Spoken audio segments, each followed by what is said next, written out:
स्वर्ग का रास्ता, वो रास्ता जहां से पांडव स्वर्ग की ओर गए थे। अब ये स्वर्ग का रास्ता क्या हुआ? कहते हैं पांडव अपने अज्ञातवास के समय यहीं से हिमालय की ओर गए थे। सबसे पहले 2 टर्म को समझना जरूरी है, अज्ञातवास और वनवास, क्योंकि इससे ही पांडुखोली की कहानी आगे सफर में बनेगी। अज्ञातवास वाक्य पांडवों से जुड़ा है। पांडवों को बिना किसी पहचान के अनजान बनकर अपने 13 वर्ष गुजारने थे। अगर कोई उन्हें इन 13 वर्षों में पहचान लेता तो 13 वर्ष की अवधि फिर से शुरू हो जाती। अब जानते हैं वनवास। वनवास में आपको सिर्फ और सिर्फ राजपाट से अलग ऐसो आराम से परे अपने जीवन को जंगल में बिताना होता है। इसको हम भगवान राम के कॉन्टेक्स्ट में आसानी से समझ सकते हैं, जिन्होंने 14 साल जंगल में बिताए थे। ओए होए, तो भैया अभी काफी थक चुके हैं, और इस थकने के पीछे का रीजन ये है कि पहली बात तो ये है, अभी हम 4 किलोमीटर का जो डिस्टेंस है वो कवर कर रहे हैं। मैं और साथ में 2 पर्सन और हैं। एक नेगी सर हैं जो कि रानीखेत कॉलेज में प्रोफेसर हैं, और उनकी वाइफ। और तो कुल मिला के आज हम जा रहे हैं पांडुखोली। पांडुखोली क्या है, क्या विशेषता है, वो आपको हम सिनेमैटिक वे में बताएंगे। और सबसे मोस्ट इम्पोर्टेंट और सबसे इंटरेस्टिंग फैक्ट इस ट्रैक की यह है कि थोड़ा बहुत पैदल रास्ता है। पैदल रास्ता इसलिए इम्पोर्टेंट हो जाता है क्योंकि हमें भगवान से मिलने की, उसके बाद जो दर्शन करने की जो चाह होती है, वो रियलाइजेशन, वो रिलैक्सेशन उसके बाद मिलती है। तो ये था कुछ इस रास्ते का पूरा सारांश। काफ़ी थक चुके हैं, तो हमने 3 किलोमीटर कवर कर दिया है, तो उसके बाद ये वीडियो बना रहे हैं। तो चलते हैं फिर। काफ़ी पसीना भी हो गया है और थोड़ा बहुत ठंड भी हो रहा है। काफ़ी घना जंगल है, भालू की आशंका भी है, अभी तो होगा नहीं। तो चलते हैं। वो साथी सब ऊपर चले गए हैं। अभी तो मैं अपने से दुगनी उम्र के लोगों के साथ यहाँ पे ट्रैक कर रहा हूँ, हालांकि मैं अकेले ही आया था हल्द्वानी से। तो चलते हैं बिना किसी वेस्ट ऑफ टाइम के। Let's go, thank you. Kukuchina से करीब 4 किलोमीटर चढ़ाई के बाद एक बुग्यालनुमा जगह जो दिखती है वो है पांडुखोली। पांडुखोली खुद में खूबसूरत है, साथ ही अपने चारों ओर विहंगम नजारों को समेटे। इसके चारों ओर भरतकोट, मनसा देवी, सुखा देवी व आदिशक्ति माँ दूनागिरी के मंदिर समूह मौजूद है। तो ऐसे ही रास्ते में चलते चलते एक जो नेचुरल एक दरवाजा मिला है हमें, जिसको बुलंद दरवाजा भी, जिसको नेगी सर बोल रहे हैं। नेगी सर और उनकी वाइफ, दोनों को इंट्रोड्यूस मैं कर दूं पहले। ये नेगी सर है और ये इनकी वाइफ है। हम रानीखेत से आए हैं, और ये पांडुखोली के हम जो विहंगम जंगल है घना, उसके बीचों बीच में एक ऐसा हमको पेड़ मिला जो नेचुरल रूप से, बाहर से तो उसका आवरण पूरा यहाँ पर, जिसने दरवाजा विकसित कर रखा है, और खिड़कियाँ भी है और उसमें एक खिड़की बनी है नेचुरल। दरवाजा है, यही खिड़की, एक खिड़की भी बनी है। खिड़की भी देख सकते हैं आप। ये इंटरेस्टिंग है। मतलब जब आप यहाँ पर आएंगे इसका आनंद और महा आनंद यहीं पर ले सकते हैं। हाँ, गुफा से यहाँ पे मेडिटेशन भी कर सकते हैं। यहाँ पर मेडिटेशन भी कर सकते हैं। और ये पेड़ की, और पेड़ आप देखो कितना हरा भरा है। मतलब इतना खोखला होने के बाद भी, मतलब प्रकृति की कितनी पावर देखो ना तुम। यहाँ पे जा रहे हैं गंतव्य की ओर। और एक इंटरेस्टिंग फैक्ट दिखाता हूँ कि मतलब नेगी सर जो है, उनकी वाइफ जो है, वो एक बैलेंसिंग पावर जो होती है वो आपको दिखाएंगे। और ये जनरली आपने उत्तराखंड में देखा होगा, या फिर देखने के अगर इच्छुक हैं, मतलब बिना हाथ लगाए जो औरतें होती हैं वो काफ़ी लॉन्ग ड्यूरेशन तक कुछ भी कवर करके अपने डेस्टिनेशन तक पहुंचा सकती हैं। और इन्होंने ये देखो, ये बिना हाथ लगाए, ये बैलेंसिंग टेक्निक है।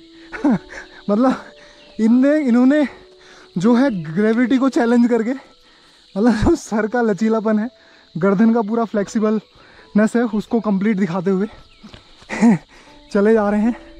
तो कहीं ना कहीं किसी परिवार के साथ या फिर किसी महिला और किसी पुरुष के साथ जो काफ़ी एक मैच्योर एज से ऊपर होते हैं, जिनके बच्चे हो चुके होते हैं और ठीक ठाक गृहस्थी जीवन में जिनके बच्चे सेटल हुए होते हैं, उनके साथ पैदल चलने का अनुभव कुछ और ही है। जैसे कि ये देखो पूरा खाने की व्यवस्था भी करके लाए हैं। आई थिंक ये है कुछ रिस्पॉन्सिबल, इसे कहते हैं रिस्पॉन्सिबिलिटी।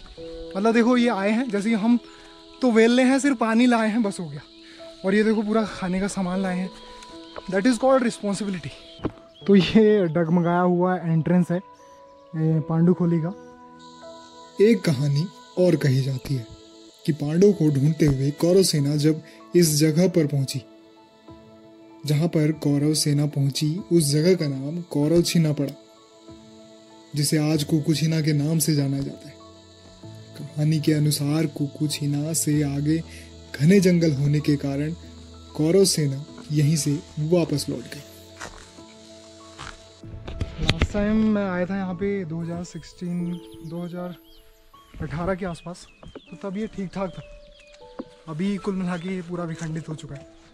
और ये यहाँ पे लिखा है स्वागतम और स्वर्गपुरी पांडवखोली, क्योंकि स्वर्गपुरी इसलिए कहते हैं क्योंकि पांडव जो हैं इसके बाद ही उन्हें स्वर्ग का रास्ता या फिर स्वर्ग को जाने का मोटिव या फिर रास्ता मिला था, तो स्वर्गपुरी भी कहते हैं यहाँ का नाम। और उस थोड़ा सा एंट्रेंस के बाद आप चलते जाते हैं, 100 मीटर के आसपास होगा, देन उसके बाद you can easily headed the Pandukholi. जो मेन गेट है, एक तो विखंडित वाला है, वो तो आपको मिल ही जाता है। उसके बाद देन जो फाइनली जो गेट है वो आगे लगा हुआ है। फाइनल गेट ही है, अभी दिख नहीं रहा होगा, यहाँ पे सिर्फ स्वागतम लिखा है। और उसके बाद आप जनरली आपको देखने को मिलता है ये सब स्वर्ग। तो सर बोल रहे हैं स्वर्ग है, तो हम स्वर्ग में पहुंच गए। क्या आनंद की अनुभूति हो रही, बादलों के बीच में। हम शायद वहाँ पे भी जाएं, वो जो ऊपर टापू बन रखा है वहाँ पे। और उसके बाद ही कुछ नज़ारा है 360 व्यू यहाँ का, और कुछ ऐसा बादल से जो कवर कर रखा है मंदिर, वो काफ़ी इंटरेस्टिंग है। So let's see. महाभारत काल की एक घटना का उल्लेख इसी पांडुखोली से जुड़ा है। वह यह है कि पांडवों ने अपने अज्ञातवास के आखिरी सालों में घने जंगलों से घिरे इसी जंगल में शरण ली थी। कहा जाता है कि पांडवों ने कई साल पांडुखोली के जंगलों में छिपकर काटे। आज भी यहाँ पत्थर से बनाए पांडवों की मूर्तियां मौजूद हैं। तो पांडवों का जो मेन मंदिर है, उससे पहले दिखाने से पहले हम दिखाते हैं पांडु जो महाराज थे, वो एक शिला टाइप की बना रही है वो, और दूसरा ये है कुंती। तो ये मंदिर है, फिर और ये है 5 पांडव, और जिसमें जो बड़ी शिला है वो शायद युधिष्ठिर की हो, और जो चौड़ी शिला है वो ये वाली है। हालांकि मेरे को लग रहा है ये फीमेल स्ट्रक्चर है, क्योंकि ये पूरा बनावटी है, और बाकी सेम सबके सब 3 के 3 स्ट्रक्चर सेम है। और जो थोड़ा मोटा दिख रहा है वो ये भीम की। तो ये 5 हैं, डिफ्रेंशिएट भी कर रखा है। और मेन जो पांडुखोली आने के बाद जो मंदिर आपको देखना है या फिर दिखाना है या बताना है, तो वो ये है मेन। और अब ये आप देख रहे हैं, ये हैं बलवंत गिरी महाराज, जो आपने अक्सर देखा होगा कि रजनीकांत जी यहाँ पे अक्सर आते हैं। रजनीकांत जो साउथ के फेमस स्टार हैं, वो अक्सर यहाँ पे आते रहते हैं। तो वो इन्हीं बलवंत जी महाराज से मिलने या फिर इनके दर्शन करने आते हैं। तो ये महाराज जी हैं, महाराज जी से पूरा इंटरव्यू आप सुनिए, और यहाँ पे प्राइम लोकेशन बहुत बढ़िया, और ये बताएंगे यहाँ के विशेषता के बारे में, और पूरा आपको समराइज करेंगे एक्चुअल में यहाँ पे जो पांडुखोली है वो क्यों है, और पांडवों की कहानी क्या है, और साथ में साथ इनकी कहानी क्या है, और जितने भी यहाँ पे जो बाबा जी रहते थे उनकी कहानी क्या है। पूरे साक्षात्कार आप सुनिए। चलिए बाबा जी बताइए। इस जगह का नाम है पांडवखोली है जी। यहाँ पर द्वापर युग में जब पांडवों को वनवास हुआ था, तो वो लोग वनवास के टाइम पे अंतिम वर्ष में आए थे, वनवास के अंतिम वर्ष में। ओके। तो अंतिम वर्ष में उनको ढूंढने के लिए कौरव आए थे कुकुचिना तक। जैसे आपने नाम सुना होगा ना, कुकुचिना। अच्छा, उसी से डिफरेंशिएट वो नाम किया गया है। हाँ, वो अपभ्रंश हो जाता है ना, कई सैकड़ों वर्ष बीत गए तो हर नाम में अपभ्रंश हो जाता है। तो वो कौरवछिना बोलते थे उसको। ओके। आप लोकल भाषा में कुकुचिना बोलते हैं, ठीक है। तो वहाँ तक कौरव आए थे। तो उस टाइम में पांडव यहाँ पर थे, वो अंतिम वर्ष उन्होंने यहाँ पर बिताया। उसके बाद उनका 1 वर्ष का अज्ञातवास था। 1 वर्ष का। 1 वर्ष का। अज्ञातवास किसे कहते हैं? अज्ञातवास जहाँ किसी को पता न चले कि ये आदमी कहाँ है, ओके, किसी को भी पता न चले, उसको अज्ञातवास कहते हैं। जी जी। तो उस अज्ञातवास को करने के लिए यहाँ नीचे आपने सुना होगा तड़कताल से आगे है चौखटिया। चौखटिया, यस। तो वहाँ पर राजा विराट के राज्य में अज्ञात रूप से रहे थे वो अच्छा, पांडव लोग, बिना किसी आइडेंटिटी के, बिना किसी मतलब किसी को पता नहीं था ये है कौन। ये है कौन? कोई रसोई में काम करने लग गया, कोई घोड़ों को चारा देने लग गया, कोई कुछ और काम में लग गया, है ना। 1 साल उन्होंने वहाँ बिताया। और सामने और यहाँ पर लगभग 150-200 साल का इतिहास मुझे पता है यहाँ पर जी। थोड़ा सा ब्रीफ में बता दीजिए कि हाँ, मतलब। नारायणगिरी महाराज जी थे, और उसके बाद में हमारे दादा गुरुजी के गुरुजी थे शिवगिरी महाराज। उसके बाद हमारे दादा गुरुजी थे बलवंतगिरी महाराज, जिनकी समाधि सामने आपने देखी होगी। अच्छा, उसके बाद हम रहते हैं। अच्छा, इन्हीं को सबसे ज़्यादा इंपॉर्टेंस क्यों दी गई? जैसे इनकी पूरे मंदिर का स्ट्रक्चर बनाया गया, तो इन्हीं को सबसे ज़्यादा इंपॉर्टेंस क्यों दिया गया? इम्पोर्टेंस इसलिए दी गई कि अधिकतर निर्माण यहाँ पर इनके टाइम पे हुआ, ठीक है ना।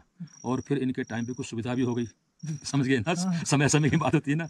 अब पहले एक समय ऐसा था कि यहाँ पर 4 पत्थर इकट्ठे करना भी बहुत भारी काम था, है ना। मतलब कहाँ से बिलोंग करते हैं? अब ये बात 2 तरह से बता सकता हूँ मैं आपको, जो उचित है उस तरीके से बताइए, है ना। उचित ये है, एक तो जन्म होता है, ठीक है ना, उसको हम अपना घर नहीं मानते। ठीक। जहाँ इस सन्यासी का जन्म हुआ वो मेरा असली परिचय है, समझ गए ना। सन्यासी का जन्म अलग से होता है, जी जी। उस घर से कोई मतलब नहीं होता है उसका, वो परिचय नहीं होता है उसका, ठीक है ना। तो मेरा जो सन्यास हुआ है वो जोधपुर में हुआ है, वहाँ हमारे गुरुजी जिन्होंने आध्यात्म रास्ता में दिखाया। ओके, कौन सी क्या एज थी आपकी उस टाइम पे? उस टाइम मेरी थी 25 साल की आयु। अच्छा, ठीक है ना। तो उसके बाद हमने सन्यास लिया तो जूना अखाड़े से लिया, जो हमारे देश का सबसे बड़ा अखाड़ा है, पुराना भी है, शंकराचार्य जी का स्थापित किया हुआ। ओके। तो कुल मिला के जैसे कि पांडव जो थे उनका जो स्टार्टिंग कितने पीरियड तक उन्होंने अज्ञातवास करा? अज्ञातवास तो 1 साल का था केवल। अच्छा, टोटल 1 साल तक। और जो विचरण करा उन्होंने वहां से 12 साल तक 12 साल तक विचरण करा। तो 12 साल के बाद जो 1 साल का अज्ञातवास था उसमें वो इस ड्यूरेशन में उत्तराखंड की ओर आए थे, हिमालय की ओर। फिर उनको क्या मतलब ये कि वो जब अंतिम वर्ष 3 वर्ष थे उनके, अंतिम वर्ष वनवास के, तो उस समय में उत्तराखंड में थे। अच्छा। इधर केदारनाथ से आगे आप जाएंगे, उखीमठ से आगे लेफ्ट साइड में एक रोड जाता है, रास्ता जाता है, वहाँ पर पांडुशेरा है। पांडुशेरा, हाँ, कभी जाओ वहाँ पर आप। आजकल जाने के लिए अच्छा है वहाँ पर, ठीक है ना। आजकल अच्छा मौसम हो, जैसे यहाँ है ऐसे ही वहाँ मौसम होगा। तो वहाँ पर आज भी धान उगते हैं और प्रत्येक धान के खेत में पानी जाने की व्यवस्था है। कौन काटता है, कौन लगाता है, किसी को नहीं मालूम, लेकिन धान हर साल होते हैं बिना किसी बीज बोने के। बिल्कुल बिल्कुल, हम कई बार गए हूँ, तो हमने खूब भ्रमण किया हिमालय। अच्छा, और कटते भी अपने आप है? कटने कुटने का किसी ने देखा नहीं, लेकिन धान हुए दिखते हैं वहाँ पर। ऐसा है, धान हुए खेती वहाँ दिखती है। धान में बालें यहाँ रखी, उनमें पानी की सारी व्यवस्था है वहाँ पर, लेकिन कोई रहता नहीं वहाँ। ये तो काफी रोचक नहीं, ऐसे बहुत सारी चीज़ें हमारे सनातन धर्म की। यहाँ नीचे से 10 किलोमीटर नीचे जाओ, अब ये तड़कताल में बरसात में वहाँ पानी रुक जाता है, जबकि कोई डैम की कोई व्यवस्था नहीं, वहाँ पर खुला है बिल्कुल, पानी के लिए कोई रोक टोक नहीं। लेकिन फिर भी पानी रुकता है, और जितने खेतों में पानी भरता है वो बाद में जब खाली होता है तो खेत की एक मिट्टी का कण भी बहता नहीं है। आपस में जो उनकी मेन है वो मेन टूटती नहीं है ना। वो भी पांडवों के संबंधित है। अच्छा। हाँ, पांडवों ने अपने तप के माध्यम से वहाँ पर पानी रोका, अपने नहाने के लिए, कपड़े धोने के लिए। जब यहाँ रहते थे तो कपड़े धोने के लिए वहाँ जाते थे, पानी यहाँ है नहीं ऊपर, आज भी नहीं पानी। तो उन्होंने अपने तप के माध्यम से वो पानी रोका और वहाँ पर अपने कपड़े धोए और सुखाने के लिए आए। यहाँ सामने आपने देखा, ये मैदान दिख रहा है ना आपको, कोई पेड़ पौधा नहीं है, उसको बोलते हैं भीम की गुदड़ी। गुदड़ी मतलब जो सोने वाला होता है? गुदड़ी माने रजाई।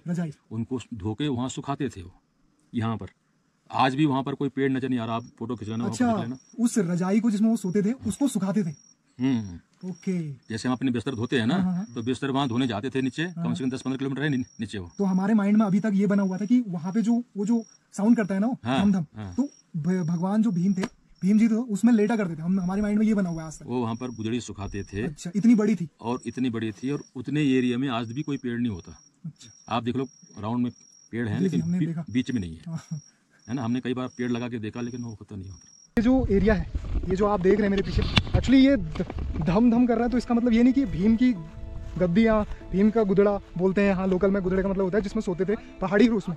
और यहाँ पे जो है, यहाँ पे जो भीम थे वो यहाँ पे अपनी गद्दी को सुखाया करते थे। तो पांडुखोली जो ट्रैक है उसका समरी ये है, पूरा समराइज कर देता हूँ। वहाँ पे हमने वहाँ अपनी गाड़ी लगा रखी है, आई थिंक आपको दिख रहा होगा, और हालांकि साइडो है तो थोड़ा बहुत दिख रहा होगा।